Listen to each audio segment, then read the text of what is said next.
Nordic.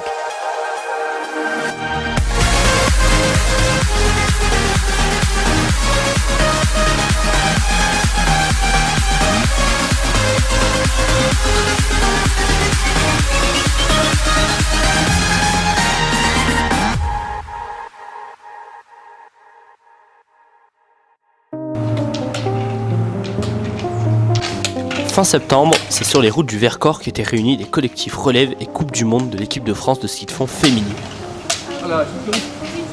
Près de 2 semaines où les fondeuses tricolores ont pu se retrouver ensemble pour continuer leur préparation avant l'hiver.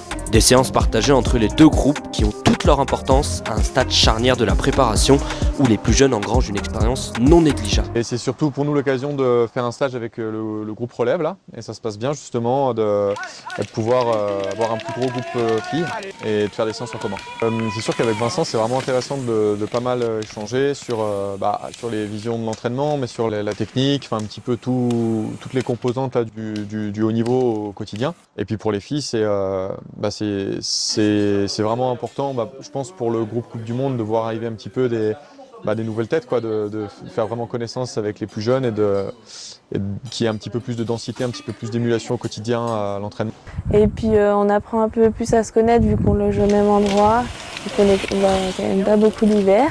C'est trop bien là qu'on puisse partager ce stage du coup avec l'équipe A, parce qu'on les connaissait pas trop. Un sentiment partagé par la chef de file des fondeuses françaises, la Vosgienne Delphine Claudel.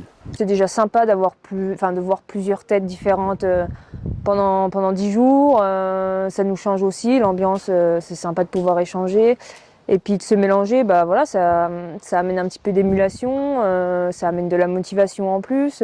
Non, c'est vraiment bonne ambiance et je pense que ça nous apporte à nous comme à elles. Ça repartait bien gainé.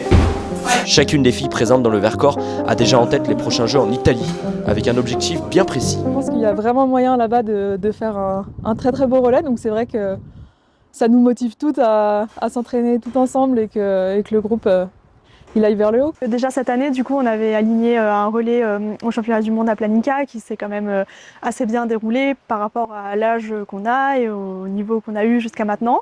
Donc du coup, là, l'objectif, c'est vraiment d'aligner un beau relais. Forcément, moi, j'ai envie d'en faire partie. Après, on verra, on est dans 3 ans, c'est dur à dire. L'idée, c'est d'avoir vraiment un relais hyper compétitif et puis de dire, ok, là, aujourd'hui, on se bat pas pour une 6e place, mais on se bat pour une médaille. Donc bien sûr, le relais, mais pas que. On va rentrer sur ces Jeux olympiques de Milan, qui seront dans les Alpes avec des gens qui aiment la montagne, le sport. Et ces jeux seront assez magnifiques, je pense. D'autant plus que les tricolores n'ont pas à rougir face à leurs adversaires. On a la chance actuellement dans le ski de fond français féminin d'avoir des références. C'était pas le cas il y a 7-8 ans en arrière, mais maintenant avec Delphine, Léna ou Juliette ou Flora, c'est vrai que ça nous permet de savoir un petit peu où se situer. Le groupe il commence vraiment à devenir fort dans tous les sens du terme. Et je trouve que c'est motivant aussi de pouvoir se dire qu'on va peut-être pouvoir jouer quelque chose et avoir cet objectif-là tous ensemble.